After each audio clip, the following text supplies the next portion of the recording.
And once again, welcome back to the Chris Baxter Show. I am Captain Cool, your host, and today we'll be doing our weekly wrestling review. To start things off, we're bringing our guest host for this week. Once again, I'd like to welcome back Cole Katie from Amro, Wisconsin. Welcome back, Cole. How's it going?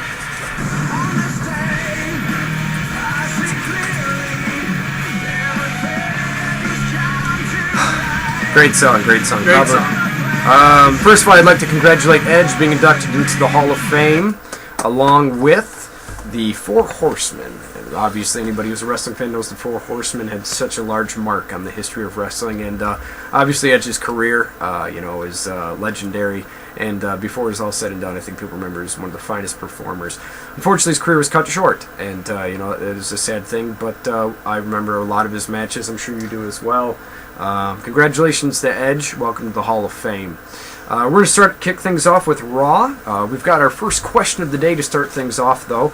This comes from Super Cool Josh. 147, which I assume is Josh Bramer from Amro, Wisconsin. I don't know any other Super Cool Joshes. His last question, or his first question, I should say, is what is the WWE doing with Cena-Kane feud? Are they going to use it to turn Cena to a heel to make the Cena-Rock WrestleMania that much bigger? Cole, you're coming in as our guest fan. What do you think they're going with this? I think they're gonna turn Cena heel right before WrestleMania, and the ultimate face versus heel, Rock versus Cena. It's gonna be awesome. I really thought that was going to happen for the longest time. I really thought that Kane was going to use this new hate thing to turn Cena heel. I no longer think that's the case. And we had discussed this. I don't think that I talked to you about my recent thoughts. In fact, I couldn't have because I came up with them this morning. This feud is designed to get the casual fans behind Cena. I mean, it's very easy to cheer for Cena now that he's got an actual bad guy, and the things that Kane is doing right now. Kane is doing a terrific job. Basically, they've tried using guys in the past to try and Kurt Angle. I remember back in 2005, Chris Jericho, CM Punk. They've tried to do things to try and get the fans behind Cena, and it hasn't worked. Now Kane is doing a terrific job. I thought the promo he cut last night was terrific. Casual fans are going to get behind Cena again, and they need this going forward. And a lot of people want to see the Cena heel turn. It's not happening. Red Figures this morning, Michael Steele announced that John Cena is worth $107 million in merchandising sales to the WWE. And if you're talking about a billion-dollar company, that's 1/10 of your profit. You're not going to turn a guy who's 1/10 of your profit heel and lose the children's merchandising sales. This is true. Until Punk and Zack Ryder can start taking those merchandise sales numbers away from Cena, you're not going to see a heel turn. They're going to go with the face versus face at WrestleMania, and it's going to be a fun match. The crowd is still going to be behind Rock, but you know what? Rock and Hogan had a match at WrestleMania, and the fans were completely behind Hogan, and he was the heel. And it didn't affect the match. It didn't affect the outcome, and Rock didn't turn heel until a year later. So, I certainly don't see, anything going on with that. But the program with Kane and Cena has been a lot of fun. It feels very Attitude Era-ish with Kane. I think they're bringing it back. It's going to be a fun year. It's going to be a fun year.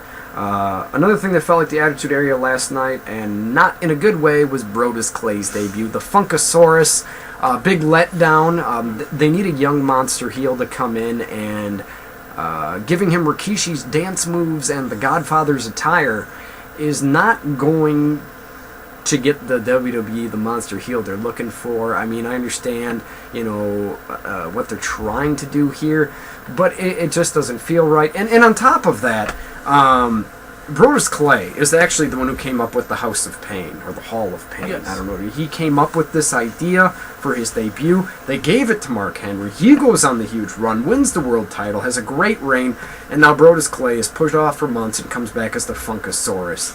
I think he's got a lot of upside, and if you haven't seen this, please YouTube it. Brodus Clay Funkasaurus from Planet Funk, nonetheless. It's very, very disheartening. Yes. We're also going to talk about the state of the tag team division. I noticed last night again, Kofi Kingston had a one-on-one match, and I like Kofi, but Evan Bourne, once again, his suspension is done. He's not in action, and everyone was talking about, the tag team division's coming back, the Usos and Primo Colon, and Evan Bourne's suspension is really hurting him here. Vince McMahon hates tag teams. He does hate tag teams, and he hates small guys. And, the rumor going around is that Triple H didn't like that Evan Bourne had negative things to say about the WWE and the way they treated him and R-Truth for smoking spice, which is fake marijuana for you older viewers out there. It's a shame. The tag team was really going someplace. I really felt it, but I have a feeling they're going to lose those belts pretty soon.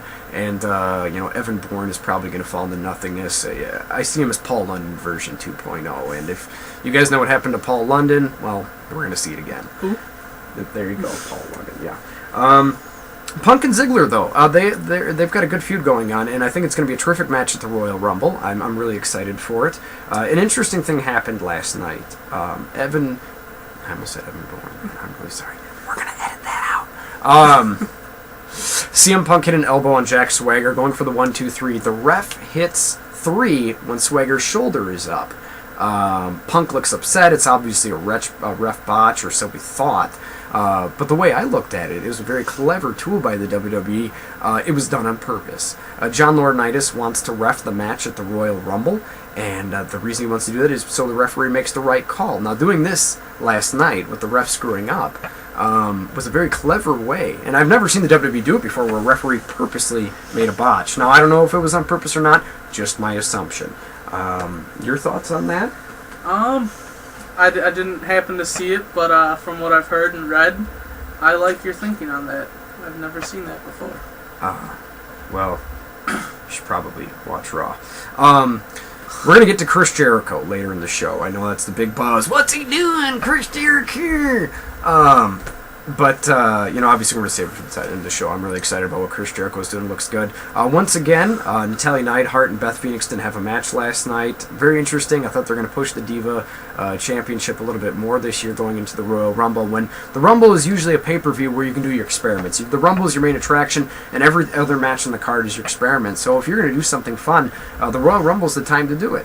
Obviously this is Ziggler's big test. If he puts on a good performance here, Dolph Ziggler's going to be main eventing this year, and I have no doubt that he's going to. I was also hoping to see Natalya Neidhart, because I've been hoping, obviously I've got a new finishing move, and I really want to see if I can get in a ring with her. Cole, did you know I used to wrestle?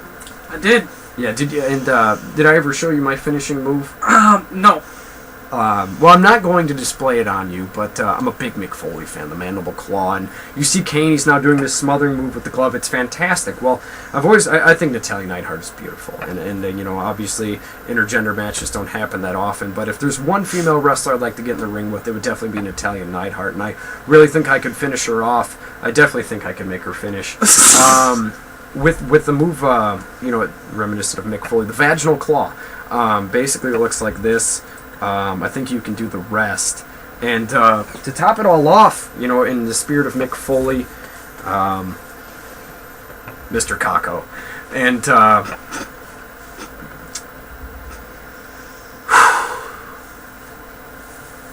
well, that's enough of that. We're going to take a quick break, and we'll be back with SmackDown and TNA. Thank you.